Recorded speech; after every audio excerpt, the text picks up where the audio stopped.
The input strip. In this video, we'll give you an overview of the X32's channel strip. Every channel on the X32 shares the same channel strip.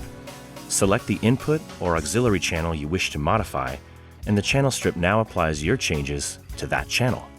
X32's flexible routing lets you assign any input to any channel.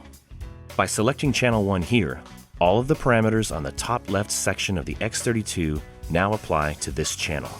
The preamp section of the channel strip controls the Midas-designed mic preamps. This is where you adjust the gain, activate 48-volt phantom power for condenser mics and active DIs, or switch the phase. Next to this, we have a low-cut, high-pass filter for eliminating unwanted lows or electrical hums. X32's dynamics section includes both a gate and a compressor limiter. In the gate section, you can set the threshold, turn the gate on or off, as well as monitor gate activity. The same indicator is always shown above the channel fader. Press the View button to bring up additional controls for attack, release, and hold on the high-res LCD screen. The Dynamics section also controls the compressor limiter. You have a choice between compression and expansion. This is great for extremely dynamic sounds like kick and snare drums, or a vocalist with a wide dynamic range. Use the threshold knob to set the level where the compression kicks in. The compression LED will light up when the compressor grabs the signal. This also shows on the input meter above the faders on every channel. Select View to bring up a visual of the compressor and all related parameters on the main screen.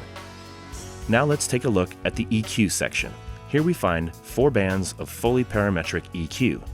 The frequencies are divided into high, high-mid, low-mid, and low. Each band can be further set to the following settings: high cut, high shelf, vintage style Q as found in vintage British consoles, parametric EQ, low shelf EQ, and low cut EQ. Select the frequency that you'd like to zero in on, the gain level, and the Q, or width of selected frequency. Press the View button for a visual view of your EQ options on the main screen. The next section houses controls for the 16 bus sends and features 4 rotary encoders in 4 layers. Select View to adjust settings for pre or post fader and more on the main screen.